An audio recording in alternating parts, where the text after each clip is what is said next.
नमस्कार, news our के खास कार्यक्रम में आपका स्वागत है। मैं हूं देवेंद्र कुशवाहा।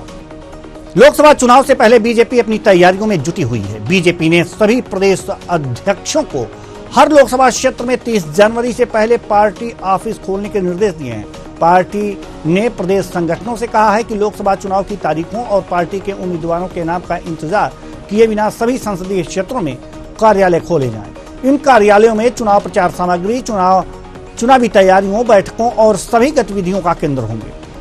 अभी तक उम्मीदवारों के नाम के ऐलान के बाद लोकसभा क्षेत्र में चुनाव ऑफिस खोले जाते थे, लेकिन पार्टी ने अपने प्रदेश संगठनों और कार्यकर्ताओं को चुनावी खर्च कम करने को कहा है। एमपी में कैबिनेट की दूसरी बैठक में ही लोकसभा की तैयारी की रूपरेखा पर विचार किया गया।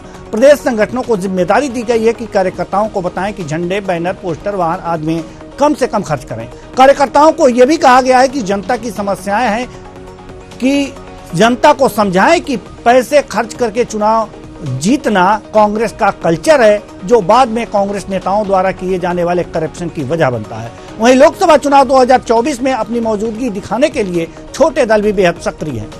एनडीए हो या फिर इंडिया गठबंधन, दोनों खेमे में छोटे दल अपनी अपनी ताकत दिखाने की होड़ में लगे हुए हैं। इन दलों में कुछ ऐसे भी हैं जो समीकरणों पर प्रभाव डाल सकते हैं। इनमें लोजपा, रालोजपा, रालोजद और हम तथा वीआईपी शामिल हैं। वहीं कुछ छोटे दल ऐसे हैं जो एनडीए और इंडिया दोनों ही गठबंधन का खेल बिगाड़ सकते हैं। बसपा, एआईएमआईएम जैसे दलों की भी अपने हिसाब से हाजिरी लगाने की तैयारी है। इनमें से असदुद्दीन ओवैसी की पार्टी तो बिहार में तीसरा मोर्चा बनाने की कवायद भी शुरू कर दी है। इसके लिए एआईएमआईएम अन्य छोटे दलों के संपर्क में है। वहीं बात करें तो मध्य प्रदेश, छत्तीसगढ़ की, तो यहाँ भी तैयारियां तेज हो गई हैं। कैसी हो रही हैं तैयारियां? कांग्रेस और बीजेपी नेताओं की क्या है तैयारी, जानते हैं इन्हीं की जुबानी।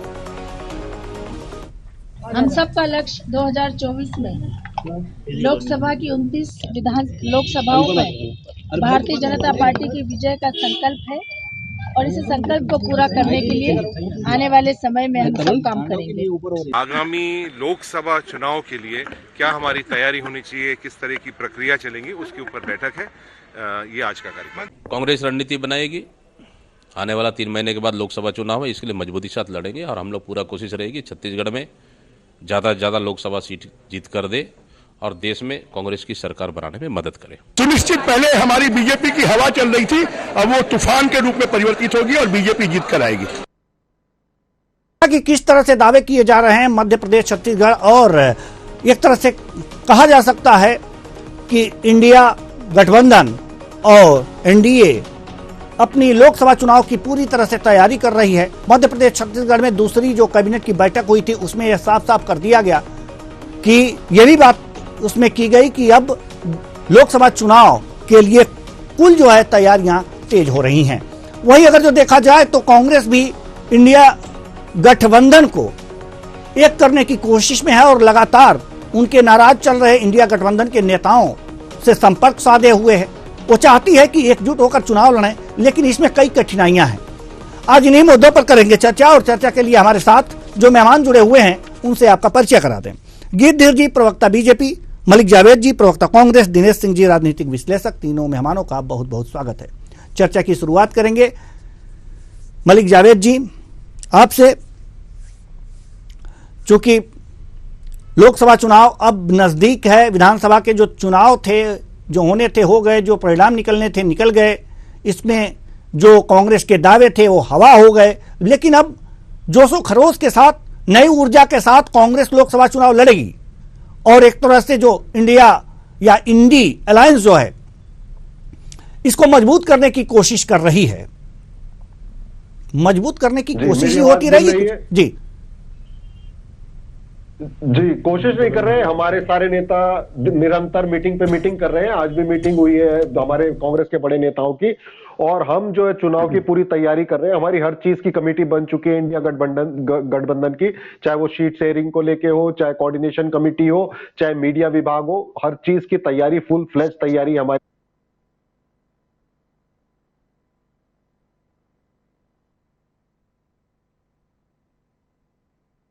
देश है, हमें विपक्ष में बैठने का मौका दिया, हम विपक्ष में जनता की बातों को उठाएंगे। लेकिन सवाल यह है कि जो आने वाला वक्त है वो इंडिया गठबंधन का है, क्योंकि जो देश में मोदी सरकार ने देश पे कर्ज डाला है 205 लाख करोड़ का, उसका बकाया कैसे करेंगे, इसका भुगतान कैसे करेंगे, ये भी बताएंगे ये। और इन्होंने मोदी सरकार ने वादा किया था राजस्थान में 450 का सिलेंडर देंगे, और राज्यसभा में उन्होंने जवाब दिया संसद में कि हमने वादा नहीं किया था, हम नहीं देंगे। तो हम चुनाव लड़ेंगे, मुद्दों की राजनीति करेंगे और मोदी सरकार को पूरी तरीके से घेरेंगे। हमारे पास बहुत मुद्दे हैं, जैसे सबसे ज्यादा 45 साल का रिकॉर्ड इन्होंने महंगाई में, बेरोजगारी में तोड़ा है। महंगाई निरंतर बढ़ती जा रही है और देश को कर्जदार करने का काम क्या है। पैनल पे 4 लोग बैठे हैं। मोदी सरकार ने हमारे हर स्तर पर 1.5 लाख का कर्ज कर दिया है, हर भारतीय पे 1.5 लाख का कर्ज कर दिया है। तो हमारे पास मुद्दे ही मुद्दे हैं और हमारा कोऑर्डिनेशन बहुत अच्छा है। कोऑर्डिनेशन की कमी है तो भाजपा में है, चाहे वो अकाली दल इनका पंजाब में हो, शिवसेना इनसे छटक के हमारे पास आ गई है, और चाहे आप तमिलनाडु देख लीजिए, AIADMK भी इनसे छूट चुकी है। तो गठबंधन में दरार जो है वो भाजपा के है, कांग्रेस की नहीं है। हम मुद्दों पे चुनाव लड़ेंगे और जीत के दिखाएंगे। वैसे तो आपके बारात का दूल्हा तय कर लिया गया है खड़गे जी को, इस पर सहमति बना पाए हैं कि नहीं पूरी तरह से? देखिए, ये तो कहने की बात है कौन होगा कौन नहीं होगा, लेकिन मेरे हाथ में कुशवाहा जी संविधान है और संविधान में कहीं नहीं लिखा है कि यहाँ पे दूल्हा तय होगा, प्रधानमंत्री कौन होगा। हम संविधान के हिसाब से चुनाव लड़ेंगे, जो मेंबर ऑफ पार्लियामेंट जीत के आएंगे वो डिसाइड करेंगे प्रधानमंत्री होगा। हम अमेरिका के लोकतंत्र पे आधारित चुनाव नहीं लड़ेंगे। हम संविधान की इज्जत करते हैं, संविधान का सम्मान करते हैं और संविधान के ही आधार पे हम चुनाव लड़ेंगे। ये भाजपा का प्रोपेगेंडा है कि आपके पास चेहरा कौन, मोदी जी के सामने कौन, मोदी जी के सामने गांव का प्रधान, मोदी जी के सामने बेरोजगार जनता, मोदी जी के सामने आप, मैं, कोई भी उनसे अच्छा प्रधानमंत्री होगा। देश की संपत्ति बेचने का काम किया है इन्होंने और कुछ नहीं किया और देश को कर्जदार किया है। बार बार ये जो सवाल उठाते थे मोदी जी के सामने कौन, मोदी जी के सामने गांव का व्यक्ति भी होगा ना, वो भी उनसे अच्छा प्रधानमंत्री सिद्ध होगा। चलिए, अच्छी बात है। अगर जो आप गांव पर इतना फोकस कर रहे हैं तो वास्तव में अगर आपकी सरकार बनती है तो गांव पे ज्यादा फोकस करेंगे। गिद्धर जी बड़ी मुस्तैदी से, बड़े फर्राटेदार स्पीड से हमारे मलिक जावेद जी इस बार अपना पक्ष रख रहे हैं। बहुत खुशी हुई इनका पक्ष रखते हुए देख करके कि इंडी गठबंधन इतना जोश और खरोश में है कि इस बार हो सकता है कि एनडीए की लुटिया डुबो दे। हमें लगता है कि इनकी बात गठबंधन, इंडिया गठबंधन, India alliance sir, India alliance, India गठबंधन, इंडिया अलायंस बोलते हैं। ये भाजपा का दुष्प्रचार है, इंडिया से इनको चिढ़ है, इसलिए इंडिया नाम रखा है। अच्छा, ठीक है। ये धीर जी जवाब दीजिए। सबसे पहले तो देखिए, वीर बाल दिवस है तो मैं हमारे साहिबजादों को जो है वो नमन करता हूं, प्रणाम करता हूं और उसके बाद जो है उत्तर भी देता हूं। देवेंद्र जी, देखिए कांग्रेस जो है इतनी बौखलाई हुई है कि मैंने उत्तर में कुछ बात बोली नहीं, मेरे से प्रश्न भी किया नहीं गया, लेकिन ये बोल रहे थे कि बीजेपी ऐसा बोलती है, बीजेपी ऐसा बोलती है, बीजेपी ऐसा बोलती है। बीजेपी से इतना भय क्यों, इतना डरती क्यों है कांग्रेस? मोदी जी के नाम का जितना उल्लेख मेरा ख्याल है मलिक साहब ने किया, मैं तो आदर पूर्वक इनसे पूछ रहा हूं कि इतना उल्लेख तो आपने अपने नेताओं का भी नहीं किया। खैर अच्छी बात है, हमारी प्रशंसा करते रहिए।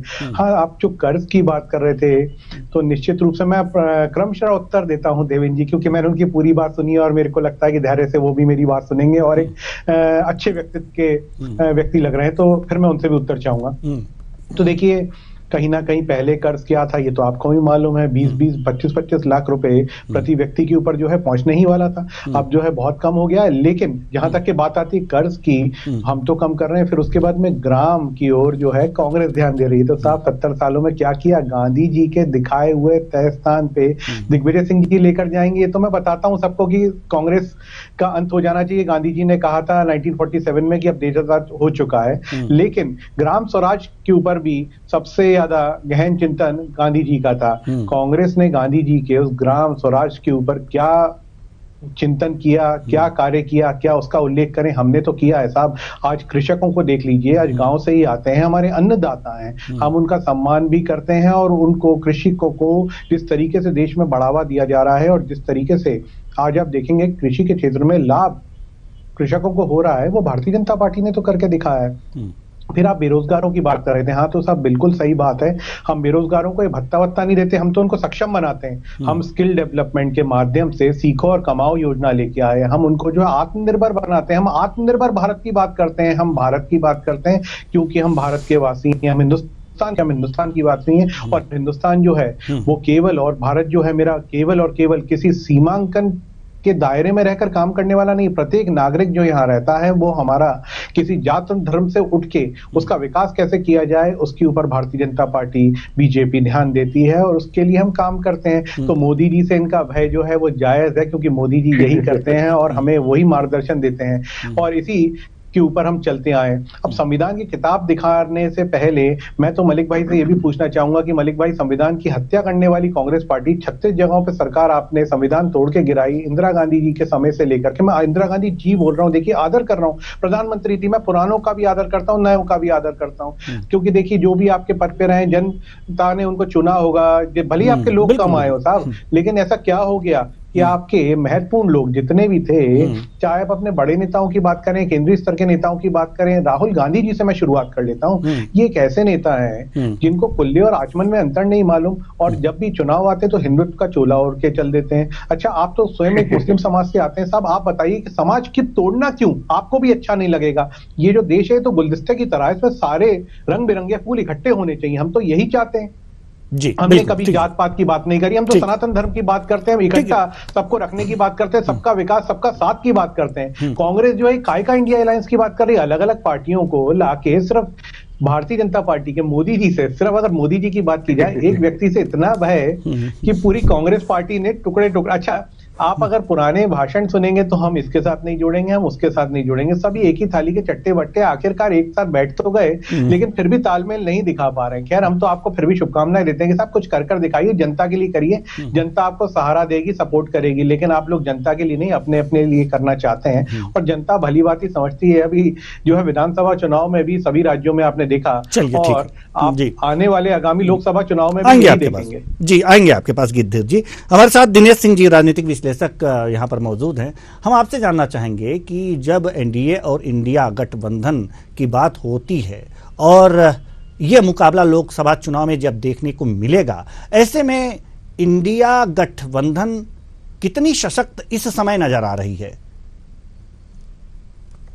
कुशवाहा जी, आपको और दोनों प्रवक्ताओं को प्रणाम जी।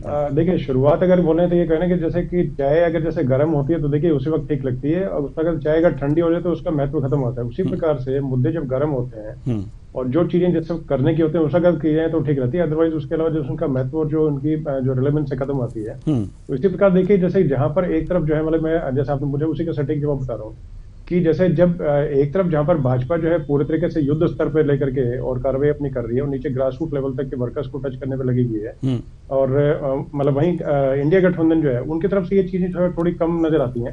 हालांकि जावेद मलिक जी पूरी तैयारी के साथ हैं, संविधान भी साथ में लेके आए हुए हैं, तो उनके साथ भी चर्चा वर्चा आगे बढ़ती रहेगी, तो आगे और चीजों का पहले भी इनके साथ में डिबेट में रहा हूँ, तो बढ़िया बोलते हैं, अच्छी बात करते हैं। तो देखिए, अभी जैसे अगर बात करें कहीं ना कहीं मतलब कि सुनने वाली बातें और देखने वाली बातें जो है वो सब नहीं है, मतलब कि आगे जैसे अभी मान के चलें कि 4-5 महीने का वक्त है, और इस वक्त भी अगर अभी जैसे मान के चलें, सही हम बता दें 31 तारीख तक जो है वो सीट शेयरिंग फॉर्मूला जो है वो तैयार कर लेंगे, लेकिन अभी तक फिलहाल जो है नजर नहीं आता, क्योंकि जैसे अगर यूपी की तरफ से सुनाई देता है तो अखिलेश जी जो है उनकी तरफ से पता चल सकता है कि भाई 8 सीट जो है हम लोग कांग्रेस को देंगे, और उसी प्रकार से जो है कि तेजस्वी यादव जो है वो बोलते हैं बिहार से कि हम लोग 4 सीट कांग्रेस को देंगे।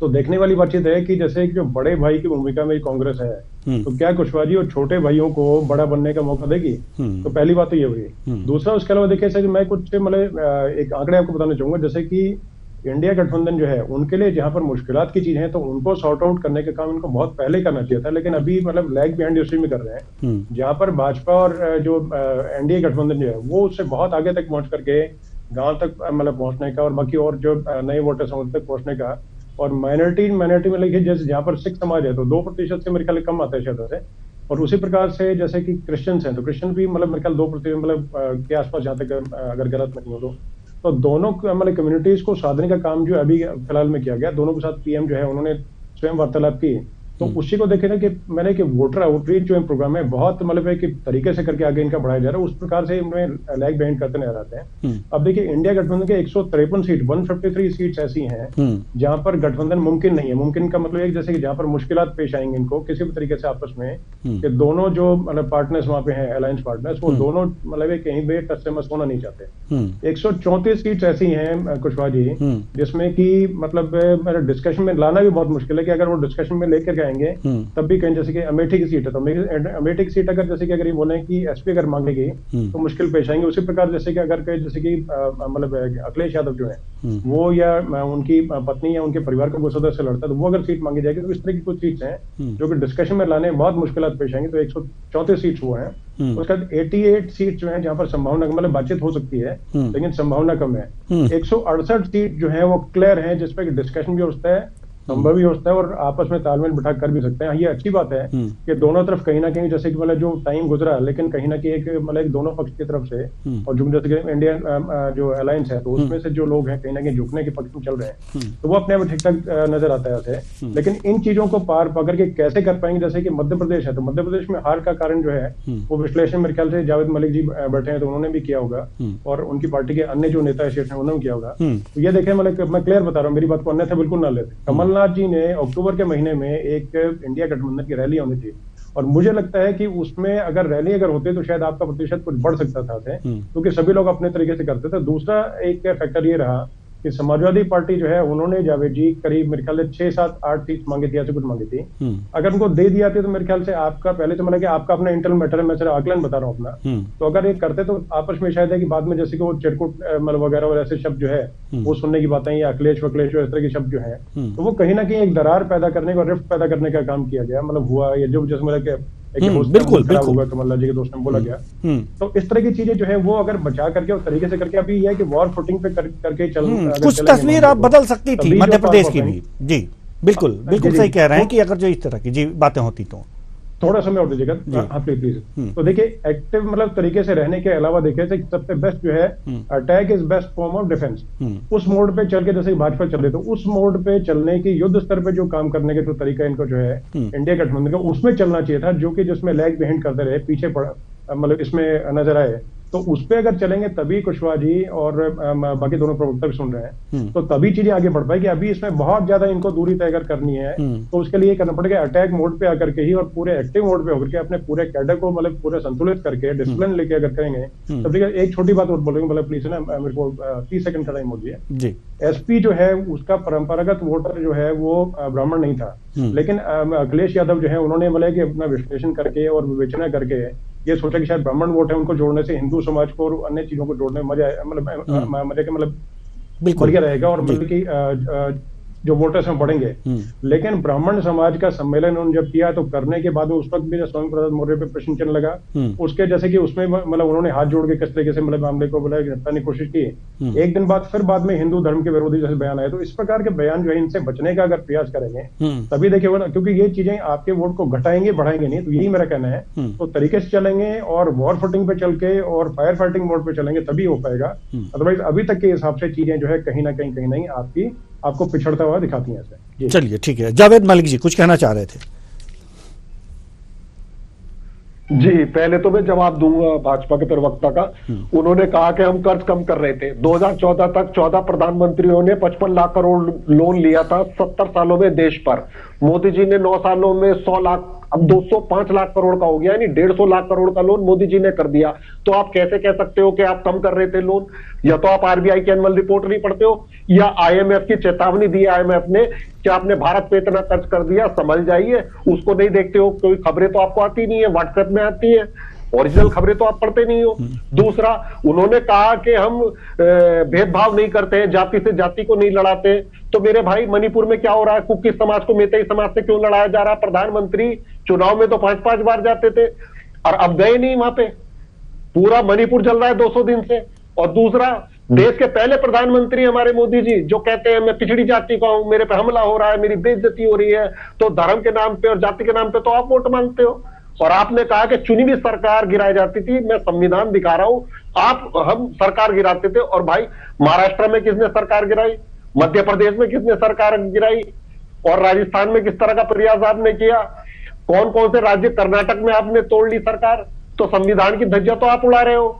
5 जजों की खंडपीठ जो है सुप्रीम कोर्ट की, वो आदेश पार कर रही है केंद्र सरकार के कि निष्पक्ष होना चाहिए इलेक्शन कमीशन, और उस कमेटी में मुख्य न्यायाधीश होने चाहिए, प्रधानमंत्री होने चाहिए और लीडर ऑफ ऑपोजिशन होने चाहिए। और आपने बदल दिया उसको सब पार्लियामेंट में लाके, और उसमें प्रधानमंत्री और कैबिनेट मंत्री चुनेंगे। और ऐसे ही आपने दिल्ली के 5 जजों ने फैसला दिया कि नियुक्ति जो है, ट्रांसफर जो है अधिकारियों का, वो दिल्ली सरकार करेगी, आपने उसको भी पलट दिया। तो संविधान को तो आप नहीं मानते हो, और आप हमें कह रहे हो संविधान को लिखने वाले कौन है? कांग्रेस के लोग हैं। देश को आगे बढ़ाने वाले कौन है? हम लोग हैं। आप तो देश को बेचने वाले लोग हैं। 6 लाख करोड़ की संपत्ति बेचने का आपने ऐलान कर रखा है, 2024 मार्च तक 6 लाख करोड़ की संपत्ति बेच देंगे, वो भी औने पौने दाम में सब उद्योगपति मित्रों को दे दिया।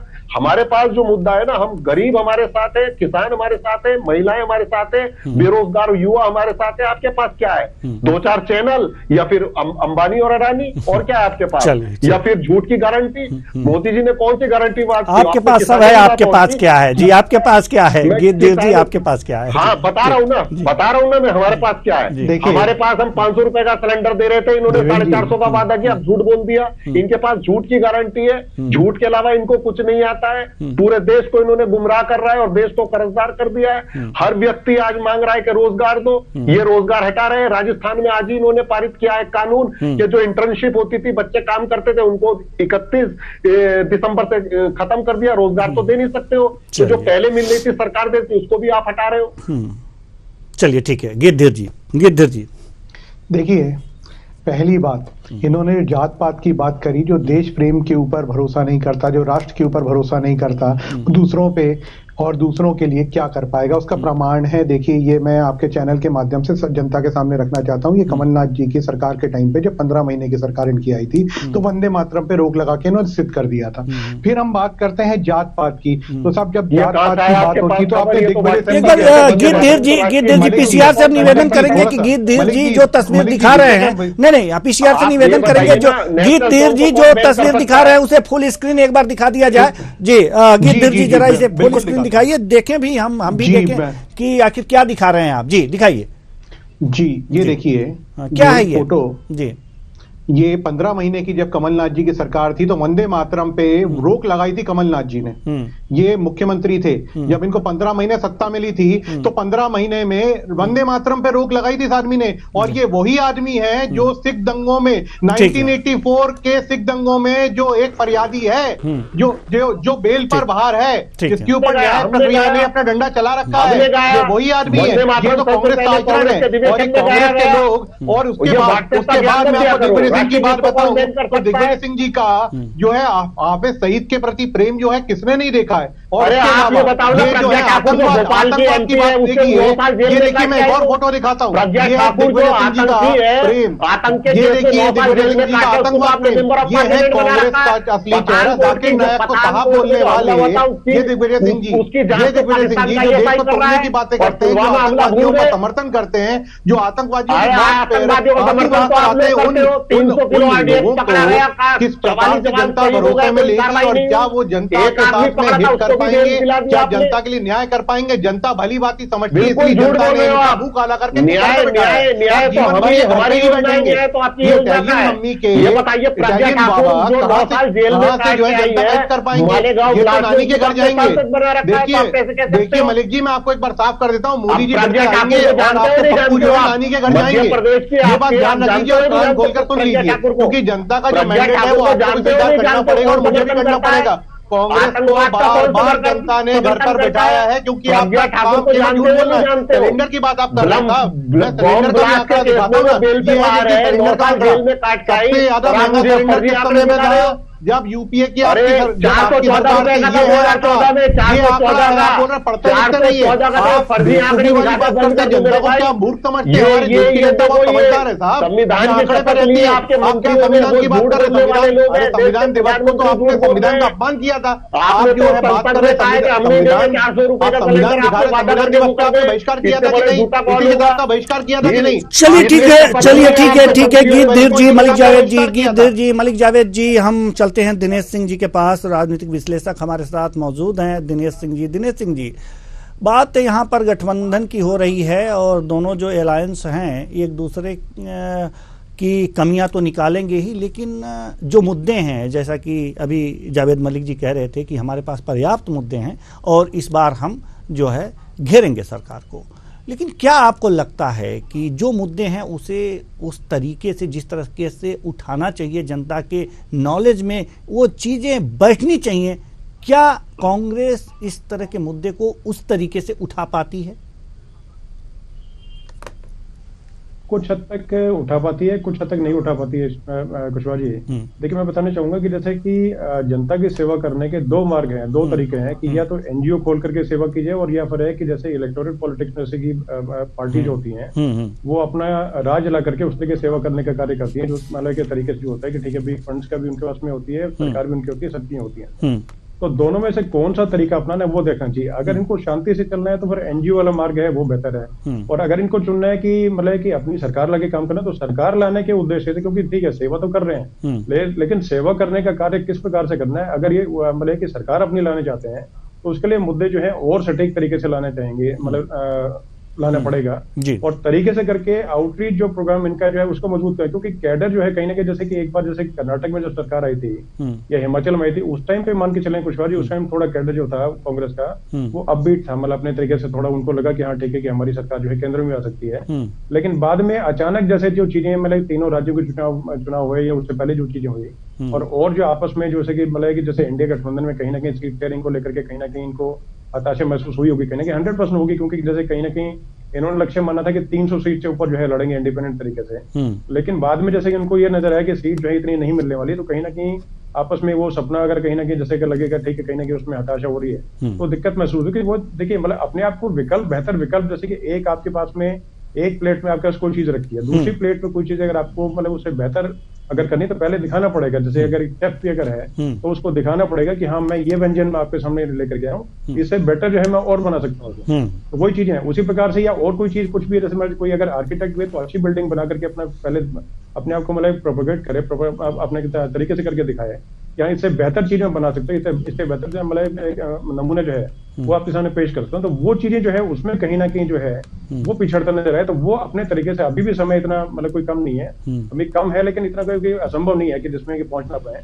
तो जगह जगह देखिए जिस प्रकार से भाजपा का और एनडीए का जो तरीका है एग्रेसिव तरीके से, उस प्रकार से अगर ग्रास रूट लेवल के इनके जो वर्कर है, इनके लीडर्स अच्छे हैं उसमें कोई डाउट नहीं है, लेकिन जो वर्कर्स है वो कहीं ना कहीं हताश है मुझे लगता है, तो कहीं ना कहीं जैसे उनकी पूछ नहीं हुई है, कहीं ना कहीं और तरीके से जुड़ी है। क्योंकि जैसे भाजपा है तो भाजपा एक तरह से मशीन की तरह काम, मशीन का मतलब है कि जैसे अपने एक तरह से जो जैसे चीजें होती है तो उस तरीके से सटीक डिसिप्लिन होकर काम कर रही हैं। तो एक तो देखिए बयान से बचे हैं, मतलब मैं चीजें बिल्कुल ठीक बता रहा हूँ, मेरी चीज को अन्यथा बिल्कुल ना लें, तो चीजें यही ऐसे एक दूसरे को देखिए गाली गलौज देने से या धर्म विशेष किसी तरह को टिप्पणी करने से उससे कुछ नहीं होगा। अपने तरीके से अगर जो चीज जैसे कि ताजा मुद्दा है, ताजा उस तरीके से उसको अगर गरम जो है आप सामने लेकर के, और किस तरीके से आप उसको पेश कर सकते हैं, किस तरह का अपने आप को कोई बेहतर विकल्प, जैसे कि अगर मानते हैं विपक्ष की अगर भूमिका अगर हम मानते हैं अपने आप को, और मजबूत विपक्ष जो है वो भी अपने आप को अगर मानते हैं, तो मजबूत विपक्ष जब दिखाएंगे तभी सत्ता में लाने का राह जो है आपके आसान हो पाएगी। जी बिल्कुल। विपक्ष के नाम पे जैसे अगर अभी हमारे एक मिनट थोड़ा सा विपक्ष के नाम पे अभी हमारे को जैसे अगर एकदम से याद आता है तो ये देखिए सबके दिमाग में आता है कि सिलेंडर लेकर के स्मृति ईरानी हो गई,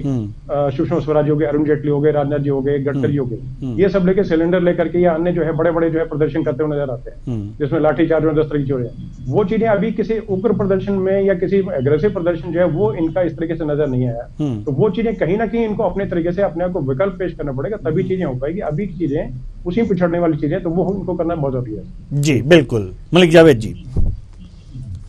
जी, मैं दिनेश भाई की बात से सहमत हूं कि प्रदर्शन होना चाहिए, लेकिन प्रदर्शन तो हम तब करेंगे जब वहां धारा 144 लगाते थे। हमारे तो एमपी भी विजय चौक तक नहीं जा सकते हैं दिल्ली में, पहले से पहले हाउस अरेस्ट कर लेते हैं। आज हम धरना ऐलान करते हैं, घरों पे पहले ही पुलिस पहुंच जाती है, तो पुलिस स्टेट बन चुका है। अब जो 3 कानून बनाए उसमें भी इन्होंने पुलिस स्टेट बना दिया। और दूसरा मैं कहना चाहूंगा, भाजपा की बात हो रही है कि ये वार फुट पे लड़ाई करते हैं, तो ये केरल में कहां है, तमिलनाडु में कहां है, उड़ीसा में कहां है, आंध्रा में कहां है, तेलंगाना में कहां है, पश्चिम बंगाल में कहां है, बिहार में हमारा गठबंधन अब कर रहा है, महाराष्ट्र में वहां पे भी हम समन्वय बनाने की कोशिश कर रहे हैं, उत्तर प्रदेश में भी हम समन्वय बनाने की कोशिश कर रहे हैं। जहां जहां भाजपा मजबूत है वहीं हम काम कर रहे हैं। तो साउथ मुक्त तो भाजपा हो चुकी है, अब नॉर्थ इंडिया है, सेंट्रल इंडिया है, उसमें भी हम इनको करेंगे।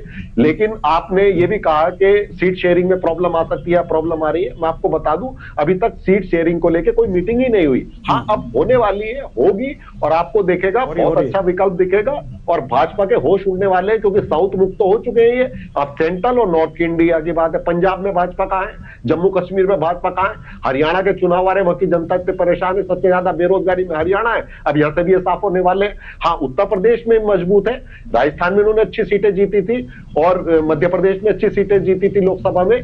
लेकिन मैं आपको बता दूं, 4 राज्यों के चुनाव में हमें 4 करोड़ 90 लाख वोट मिले, इनको 4 करोड़ 80 लाख वोट मिले। 10 लाख हमारे वोट अभी भी ज्यादा है। हम मान रहे हैं कि हम विपक्ष में हैं, हम नंबर नहीं बना पाए विधायकों के, इसलिए हम विपक्ष में आए। लेकिन हमें जनता ने बहुत प्यार दिया है, बहुत आशीर्वाद दिया है, और हमें पूरी उम्मीद है इस बार इनका हम तख्ता पलट करेंगे और सही मुद्दों के साथ इनको भटक नहीं देंगे और अच्छे से लड़ाई करेंगे। और दूसरा एक बात और मैं कहना चाहूंगा, भाजपा के प्रवक्ता मेरे बड़े भाई कह रहे थे कि हम जो है आतंकवादियों का समर्थन करते हैं। अरे भाई, प्रज्ञा ठाकुर भोपाल की सांसद बनाई, 9 साल जेल में काट के आई, वो मालेगांव ब्लास्ट की आरोपी है, बेल पे बाहर है, समर्थन तो आप करते हो। पठानकोट में आईएसआई जो पाकिस्तान की उसने ही हमला किया, उससे ही आपने जांच करा दी।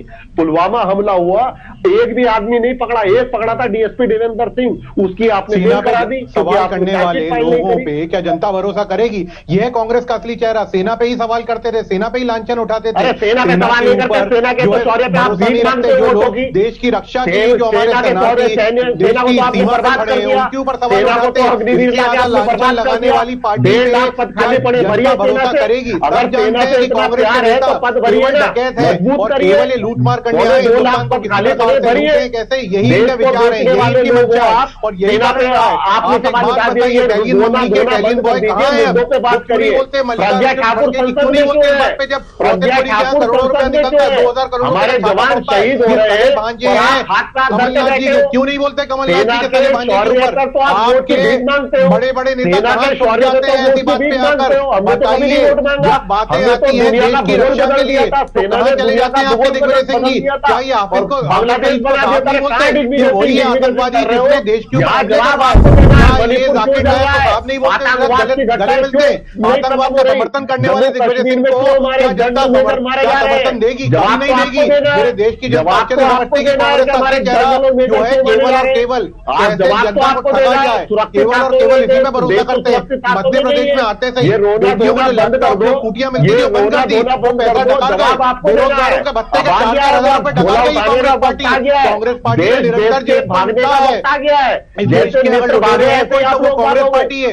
ये राहुल गांधी की पूरी पार्टी, इनके चमचों की पूरी पार्टी केवल चाटुकारिता पे चलती है, केवल तलवे चाटने पे पार्टी चलती है। जनता को कैसे लूटा जाए इसके ऊपर काम करते हैं पूरे नेता, कमलनाथ से लेकर दिग्विजय सिंह से लेकर पचौरी से लेकर के सारे नेता जनता को लूटा। चलिए ठीक है, के लिए भी कार्य किया तो गीतदेव जी, जनता के इसके लिए क्या कर दिया किसी को? गीतदेव जी, मलिक जावेद जी, गीतदेव जी, मलिक जावेद जी, ठीक है, सिलेंडर तक के मित्रों को भगाया, आप भागोगे, आपको भागने नहीं देंगे। इटालियन बॉय जो है वो देश को भगाया, आप भागोगे, हम अभी जो देश के विरोध जो गतिविधियां कर रहे हैं वहां पर जाकर मिलके आते हैं, चाइना के दूध से मिलकर आते हैं। गीतदेव जी, मलिक जावेद जी, गीतदेव जी, मलिक जावेद जी, गीतदेव जी, मलिक जावेद जी, हम आप दोनों को रोकना चाहेंगे, हम आप दोनों को रोकना चाहेंगे और एक सवाल मलिक जावेद जी से हम पूछना चाहेंगे। जैसा कि अभी दिनेश सिंह जी जो राजनीतिक विश्लेषक हैं हमारे, उन्होंने कुछ बातें कही हैं। 153 सीट में गठबंधन बड़ी मुश्किल है, 134 सीट जिस पर डिस्कशन ही मुश्किल है। इतनी बड़ी दिक्कतें हैं इन सीटों पर, अगर जो इनकी बात माने, आपको क्या लगता है कि क्या इस मुश्किलों को हल कर लिया जाएगा? बिल्कुल दिक्कत नहीं, अभी तो मीटिंग ही नहीं हुई। मैंने पहले ही दिनेश भाई की बात का खंडन किया, हमारी मीटिंग ही नहीं हुई सीट शेयरिंग को लेके। सीट शेयरिंग होगी और आपको दिखेगा एकजुट इंडिया अलायंस दिखेगा। इंडिया के नाम से ये चिढ़ते हैं, इसीलिए इसका नाम इंडिया अलायंस रखा गया, इसीलिए इंडिया रखा गया। इंडिया जुड़ेगा भारत, जीतेगा इंडिया, याद रखना जी। जुड़ेगा भारत, जीतेगा इंडिया। दिनेश सिंह जी, हम आपके पास आना चाहेंगे। जैसा कि आपने पूरा विश्लेषण कर लिया है इंडिया गठबंधन का, आपकी जो ये संख्याएं दिख रही हैं, सीटों की जो संख्याएं, इससे ऐसा लगता है। इसलिए आपसे हम जरूरी चीज़ें पूछना चाहेंगे जो दर्शकों के लिए ज़रूरी हैं और जनता के लिए भी ज़रूरी हैं।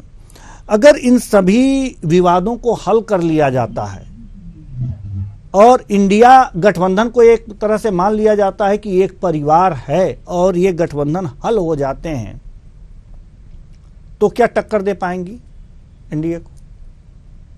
हाँ बिल्कुल, मलिक ईमानदारी से अगर बोले तो 100% टक्कर तभी दे पाएंगे जब ये मसला सुलझेगा। और दूसरा, मलिक जावेद जी की एक चीज मैं बताना चाहूंगा, इन्होंने बताया तो शायद इनके पास मलिक मैं इनको क्वेश्चन मार्क नहीं लगा रखे, कुछ बहुत सारी चीजें देखे मलिक मुझे भी नहीं पता होंगी, इनको भी कुछ चीजें जैसे इनकी उससे छूट गई होंगे। इनके हेडक्वार्टर में आज भी जो है मेरे ख्याल 4 प्रदेशों की मीटिंग चल रही है, जिसमें सीट शेयरिंग को लेकर के प्रमुख मुद्दा बना करके बातचीत चल रही है और आज ही चल रही है, इससे पहले ही चलती आई है।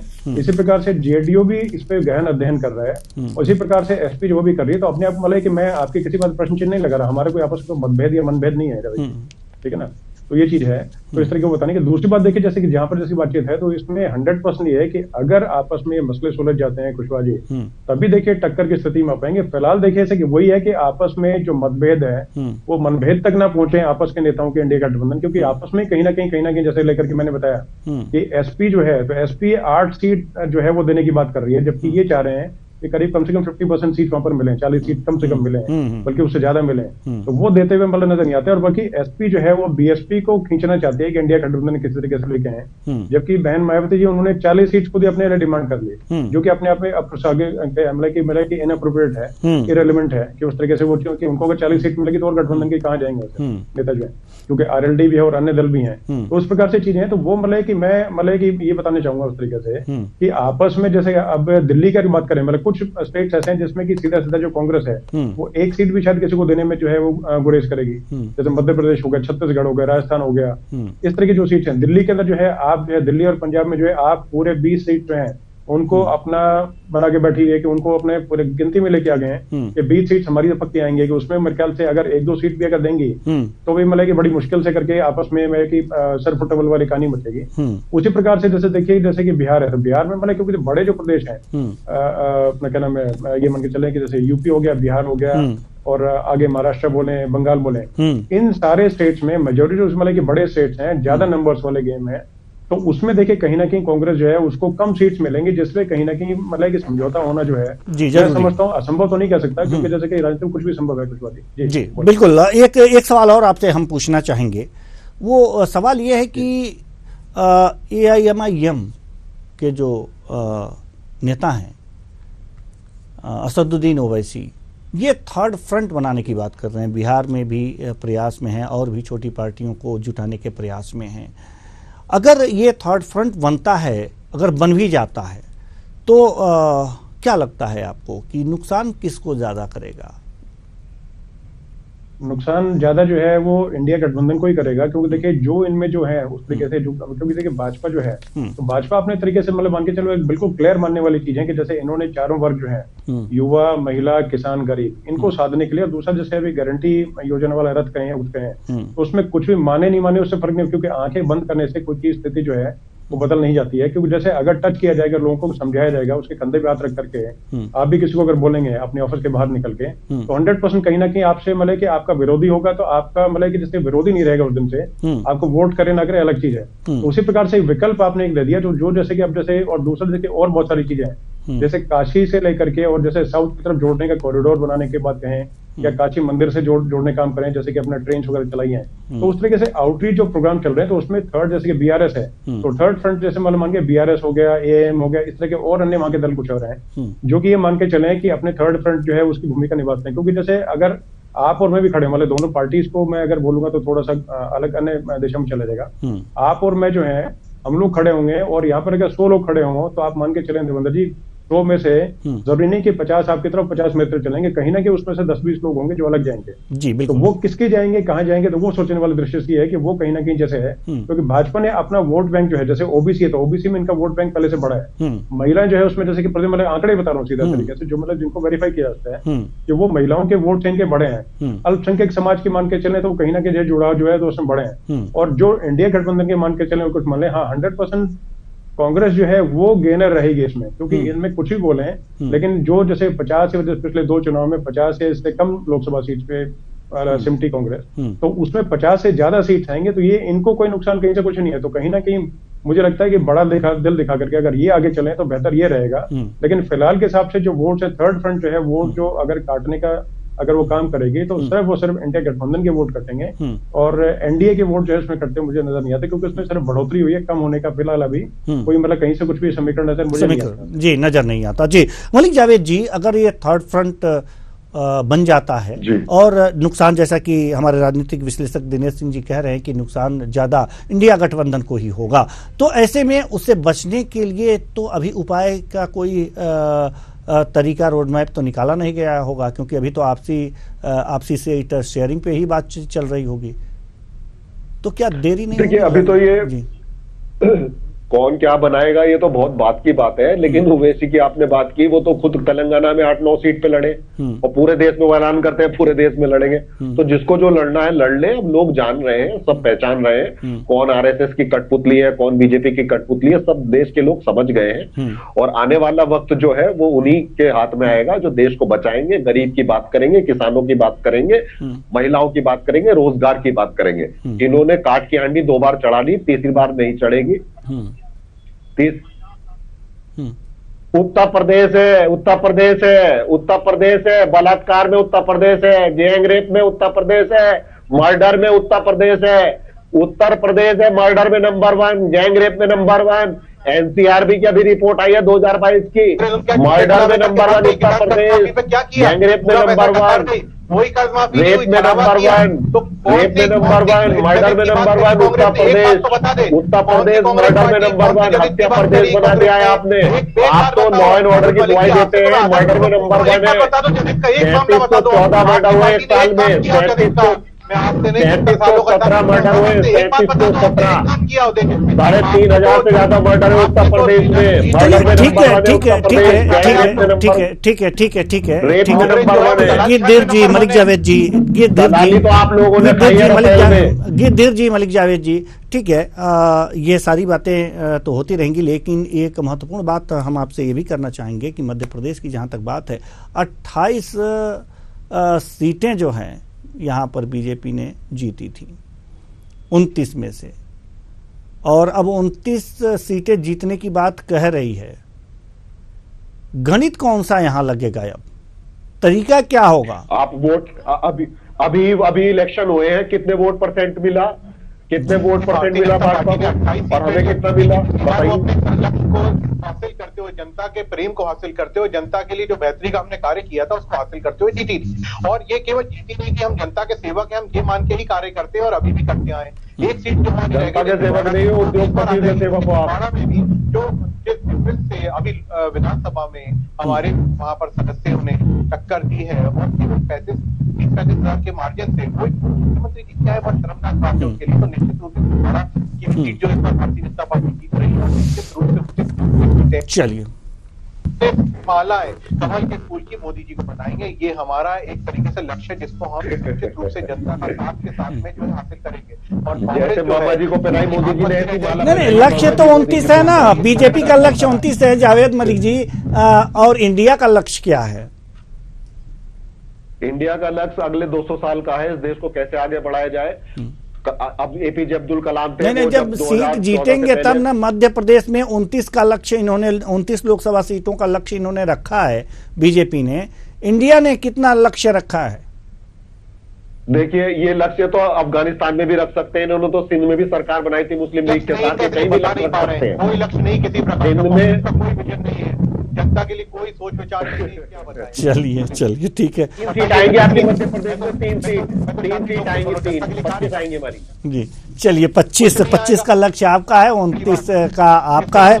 अब घड़ी की सुइयां भी इजाजत नहीं देती कि इस चर्चा को और आगे बढ़ाएं, नहीं तो हम इस चर्चा को और आगे बढ़ाते। बहुत बहुत धन्यवाद तीनों मेहमानों का, आप आए और अपने अपने विचार साझा किए। तो मिशन 2024 की तैयारी हो रही है। इंडिया और एनडीए गठबंधन के बीच ये बातें चल रही हैं कि कौन किसको कितना टक्कर दे पाएगा। कहीं ना कहीं ये देखा जा रहा है कि जो इंडिया गठबंधन बना है उसमें मतभेदों की जो श्रृंखला है वो बड़ी लंबी है, उसको सुलझाने में कुछ समय लग रहा है। और ये समय अगर जो लंबा खिंचा तो वास्तव में इंडिया गठबंधन एनडीए को टक्कर देने में असफल साबित हो सकती है। लेकिन अगर ये समस्याएं सुलझा लिए गए और जल्द ही समस्याओं पर, जनता की समस्याओं को, जनता के मुद्दे को एक प्रखरता से सभी लोगों ने उठाया, इंडिया गठबंधन के लोगों ने, तो एनडीए को कड़ी टक्कर मिल भी सकती है। लेकिन फिलहाल अगर मध्य प्रदेश की बात करें तो यहां भी अभी विजन कुछ इंडिया का क्लियर नहीं हो पाता है। चाहे छत्तीसगढ़ की बात करें, अभी तो बात सुलझाने की है, आपस की समस्याएं सुलझाने की, सीटों को सुलझाने की, और साथ ही साथ कौन अगुवा होगा इसकी भी बात चल रही है। तो जैसे ही ये चलती रहेगी और क्या और प्रगति होती है हम आपके सामने लाते रहेंगे, अपने प्रश्नों से कुरेदते रहेंगे और अंदर की बातें निकालते रहेंगे। फिलहाल इस कार्यक्रम में आज इतना ही, मुझे दीजिए इजाजत, नमस्कार।